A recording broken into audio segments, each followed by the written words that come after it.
So I have been put on this earth to talk. Hi guys, I'm Sarah. Also, I'm wearing something really exciting. I haven't worn this top in so long. I am a big believer, well now I am, that when people say hair holds memories, no, clothing holds memories. This, I don't know if you guys have recognized this, but this is Beavertown. This is like a work shirt. It's really cool at the back. Wait, I don't know if you guys can see that. But I used to wear this top in London, and I opened up my drawers and was like, what should I wear today? And I saw this top and I was like, I'm wearing this. I feel like connecting to the memories that this t-shirt holds of my awesome time working at the Swan in Hammersmith. But that's not what I'm here to talk about. I have like 10 minutes before I need to leave to uni, which I'm really excited for. I've had a really good morning and I'm ready to smash out an awesome Thursday. But I was thinking quite a bit this morning when I was getting ready. And I've had a bit of an epiphany lately that everyone has a purpose to why they're on Earth. The movie Soul came into, I don't know if you guys have seen this awesome Disney movie, Soul. It came into my mind and I was like, whoa, that makes a really good movie. You know, just getting ready, having a shower, and I was like, wait, that's literally about like soul purpose. What's my soul purpose? And I was like thinking about it for a while, and then I go, my sole purpose is to talk. You know, I'm here to talk. I've been put on this earth to talk. Like, my brother said something really funny. I have quite a big age gap between my two brothers and me, and my brother was like, oh, the divine gods, he's quite spiritual, was like, the divine gods said that this family hasn't had their maximum word count, so they sent me. I was here to talk. It makes so much sense. Like, I'm literally being put on this earth to talk. So let's talk about it. So I'm quite big on the whole like dualism thing. I learned this in philosophy last semester, and it really like got me so interested in this sort of topic. I do enjoy philosophy. I do like to consume content about philosophy, and I really like my classes in philosophy. It's really cool. But we learn about dualism and about like the afterlife, and the soul is connected. The mind and soul are not connected, sort of thing. Or the mind and body aren't connected. That's like dualism. So kind of when you pass away, your soul doesn't just die with your body, it actually leaves. And that's something I connect to, it's something that I believe in. You may not think like that, but that's okay. This is what I believe. But I believe like we have souls, we have personalities, everyone does. And I was in class last week in a tutorial, and the tutor was like, oh, like, we're gonna go around the room and we're gonna say our name, the thing that we study, and something interesting about yourself.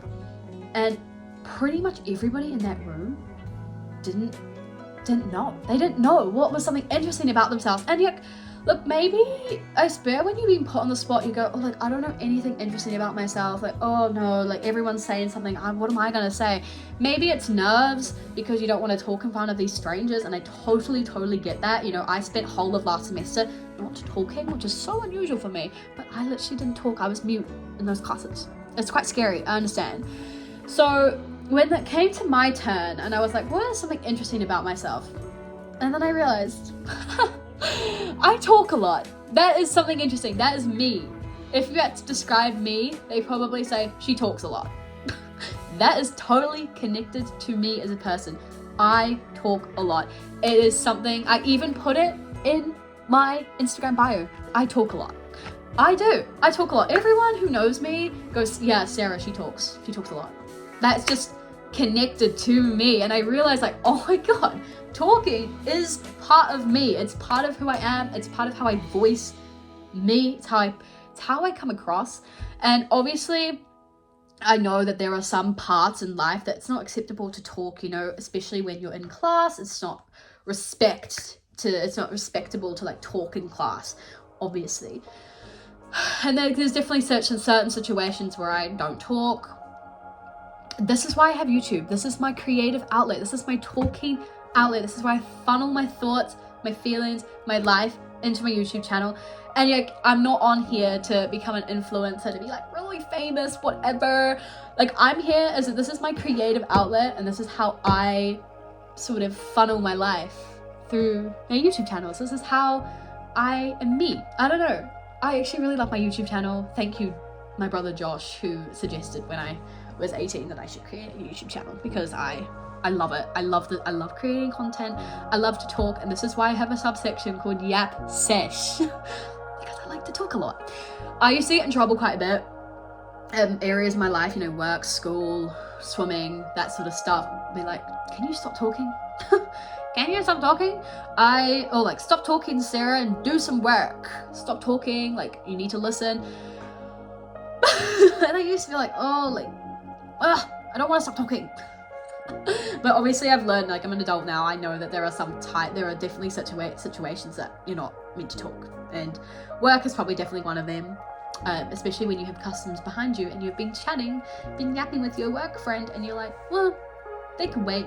No, they can't wait. I don't get paid to talk, I get paid to serve customers. But that's why I have YouTube. This is my way that I can talk to, I pretty much talk to a camera, and then whoever watches it gets to hear me talk. But I'm very passionate that I have been put on this earth to talk. So when people have asked me time and time again, what do you want to do when you graduate? I'm in my first year of uni. I don't know what I want to do yet. I love my degree. I'm really enjoying the stage of studying. I actually really enjoy studying. I really enjoy the classes that I have taken. I'm enjoying life at Otago. I don't know what I want to do yet. And like 3 years is quite a stressful amount of time to figure things out. But here's what I will say, if you are in the same situation, which probably everyone is, you don't have to have everything figured out. Of course you don't. You're only, what, 20 or 21?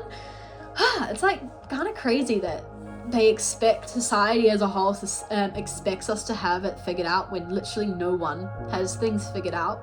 Like, no one does. No one does, and that's awesome. That's great. I love it.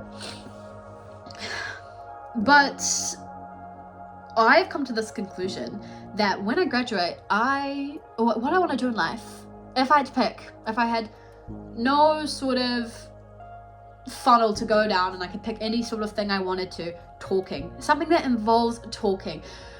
I don't know, maybe like a radio show host or like a journalist. Talking, that's what they do for a living, they talk. Or I could be a lecturer. I thought that could be something I could go down the academic route. And you know, the 8 years of study, 10 years of study, whole life is research route. I like to present, I like to talk. I actually don't mind public speaking, or I even thought I do politics, you know, I could be a politician, or like something that involves talking. I don't know yet. I'm not much of a performer. I'm not really good at acting, so I won't be doing stage stuff. I don't think that's me at all.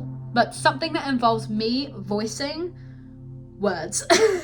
Something that involves me talking. I think that's the pathway that I want to take. But it's also like 100% myself. Like, I'm just me, like, when I talk. And I love it. I love talking. I think most people would say, yeah. I think it's just so connected to me as a person. Like, oh, she likes to talk. Which is very true. So I wanted to come on here and say that when, like, if you're like, I don't know anything about myself, look inward, look at your past, look at your childhood, and figure it out. Get to know yourself. I would say I'm still learning things about myself. You may think, oh, it's so obvious that she liked to talk, like I like to talk. I didn't realize that was pretty much who I am until the weekend. Like, figuring who you are is such a great gift in life, and it's awesome. Like, just like figure out who you are, learn things about yourself. This is why I'm so big on like spending time alone, going solo traveling, because you literally are forced to get to know yourself. You're forced to be your own best friend, and I am my own best friend, I have to admit. But I absolutely just love learning more things about myself. This is probably my greatest achievement in life, is learning who I was very early on. And the best thing is, I thought I was done learning about myself, but I'm actually not. Like, I'm growing and I'm learning who I am becoming. I really love it. It brings me so much joy that like 10 years, I will learn more things about myself as I grow into an adult and as I go through life. I love it. But for now, I learned that I love to talk, which, like I said, may seem really obvious, but when people say, what's an interesting fact about yourself? I know what to say. I like to talk. Anyway, I wish you all an amazing Thursday / weekend, because it's nearly Friday. I don't know if you guys do this, but you guys think Friday is basically the weekend. I do this. I'm like, yeah, it's Friday, it's the weekend. But I wish you guys all the best. If you came across my video, I wish you an amazing day. So that's all I wanted to come on here and say, and I have to go to uni now. So let's smash out this day. But much love, guys. Bye.